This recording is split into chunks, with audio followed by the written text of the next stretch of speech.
Well, hey everyone, Athena Dean Holtz here, and welcome to the Redeemed and Restored broadcast on my YouTube channel, where we connect every Friday so that together we can intentionally discover the faithfulness of God. So, today's episode of Redeemed and Restored is entitled Redeeming Relationships. And as I ponder the work God did in redeeming and restoring my family, and all the relationships intertwined, I have to remember how little coaching I received on what relationships are supposed to look like. If you remember, I grew up in a house where my father lived a double life, so we never really saw any sort of authenticity with any of us. With a mom who only responded well to perfect performance by her children, so of course she was always disappointed in us, well, in me anyway. As the only girl with an older and younger brother, we were never really encouraged to look out for each other, to support one another, or even to consider how we might value those sibling relationships. Dictionary.com shows that relationship is a connection, association, or involvement. A second definition is a connection between persons by blood or marriage. And finally, the third was an emotional or other connection between people. So I consider those definitions and see that we simply had a connection by blood. None of us worked at having an emotional connection, loving and valuing one another, and we certainly didn't go beyond just being associated.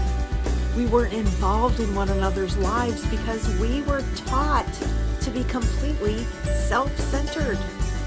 Honestly, it's a wonder that I'm able to even have healthy relationships now with that kind of foundation. But God has been faithful to send people into my life who model what true relationships look like. He let me marry a guy who taught his kids to watch out for each other, to stick up for each other, and to love fiercely. I mean, really, I grew up looking at relationships for what I could get out of them. It's no wonder when you've been raised to be me-focused. But I've learned that true relationships are for what both can invest into each other in order to grow and honor one another.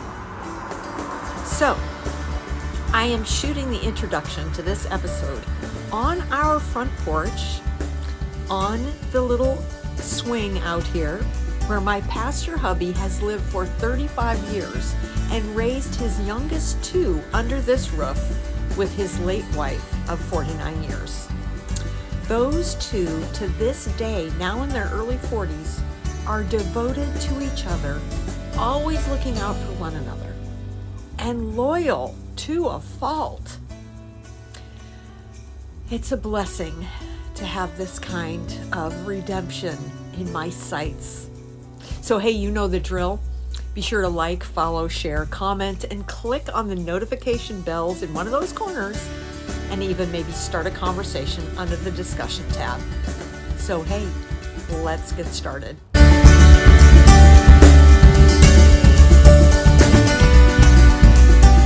Well, hey everyone, Athena Dean Holtz here for this week's edition of Redeemed and Restored. Today's segment is entitled Redeeming Relationships.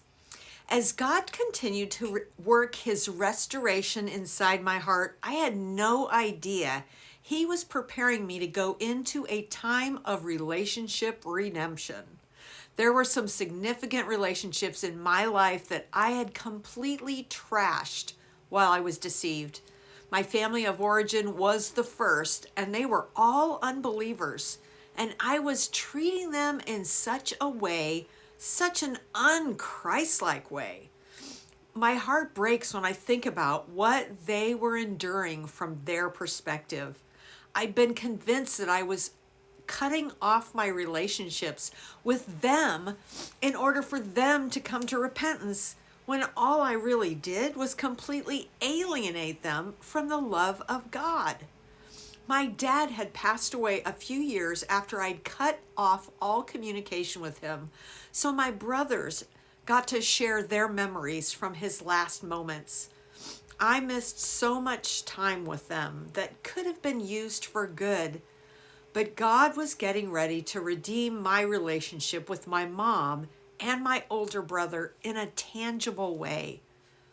Then, when my firstborn, whom I not only cut off, but did it in a way that was so incredibly hurtful, judgmental, and mean-spirited, all in a self-righteous attempt to show him that he didn't really know God, but I did.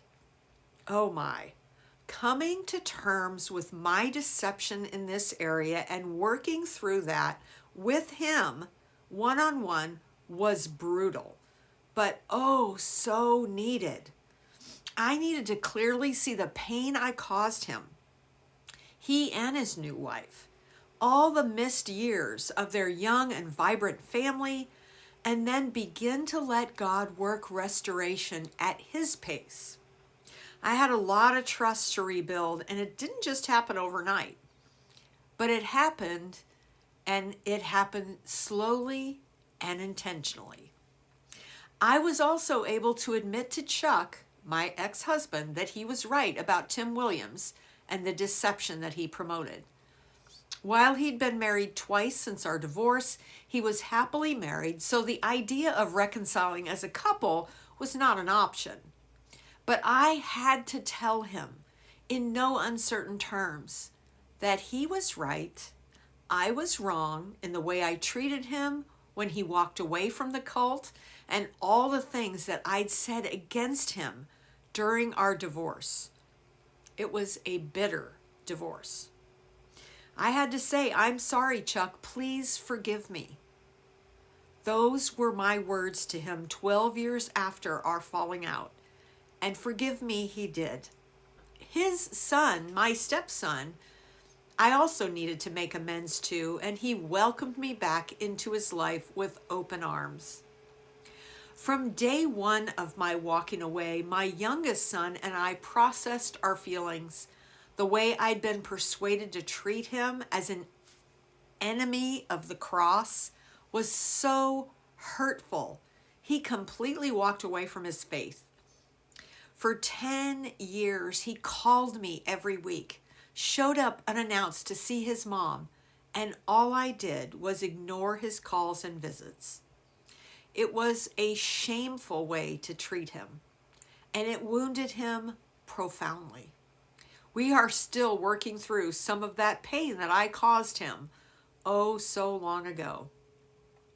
Just a little after my 1-year anniversary of walking away, my older brother asked me to come and help him take care of our 90-year-old mom, who he'd been taking care of for probably 10 years or so at that point.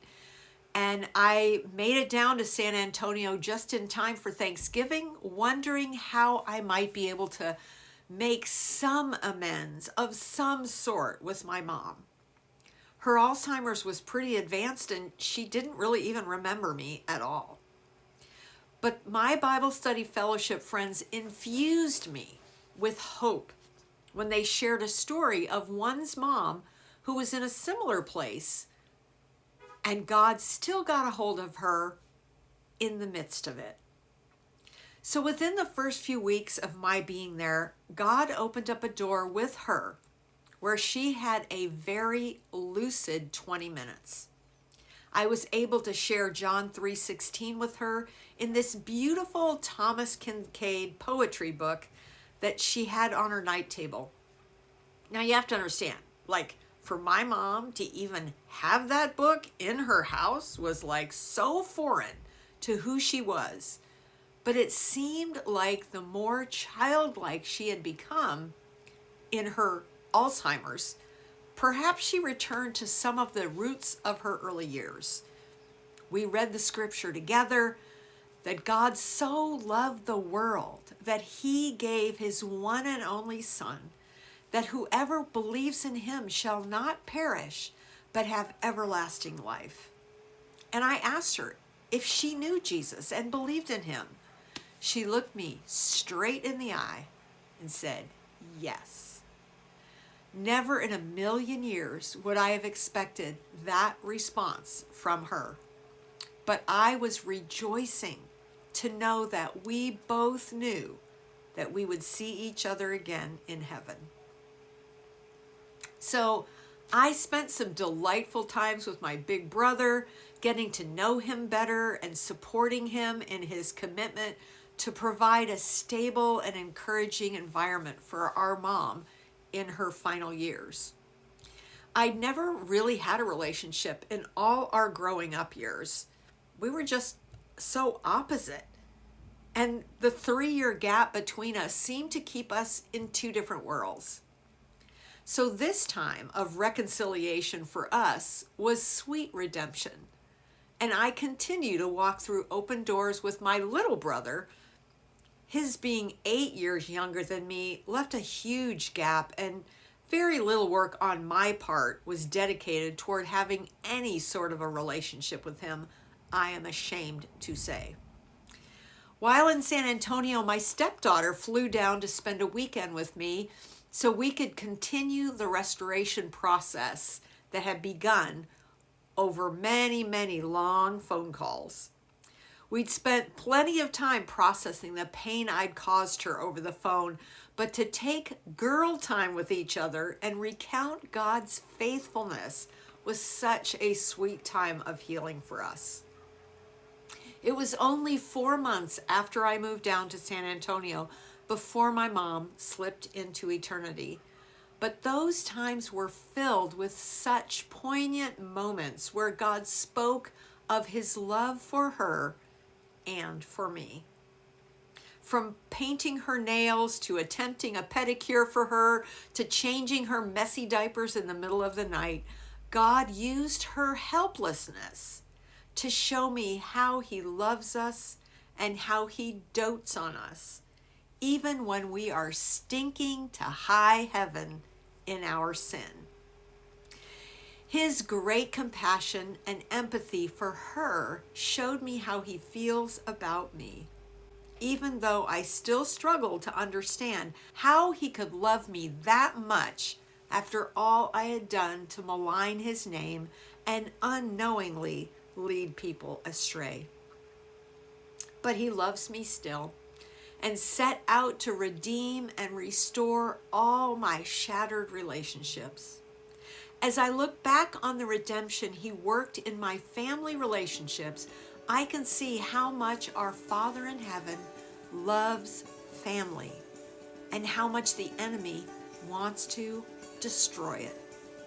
But God is always working all things together for good for those who love him and are called according to his purposes. Romans 8:28. He is sovereign over all and can take even the messiest of families and the most hideous of experiences to portray his love for us and his great mercy and faithfulness. So hey, thanks for joining me today. I'd sure appreciate it if you would like, follow, share, and comment on the episode. I would love to connect with you as well, hear how God is working in your life. My name is Athena Dean Holtz, and this is Redeemed and Restored. So thanks for joining us today on the Redeemed and Restored video broadcast, brought to you by me, Athena Dean Holtz, who happens to be a horse lover, and the Romans 8:28 bookstore, which is a division of Redemption Press, which is right down the street that way, around the corner, right here in downtown Enumclaw, where everything is happening. So I would love to have you review and share this broadcast with friends, family, and others who could use the encouragement. And if you know someone who might prefer the audio podcast version of today's episode, you can go over to redeemedandrestoredpodcast.com and share a link from there. So thank you so much for joining me today. See you next week right here on YouTube for another episode of Redeemed and Restored.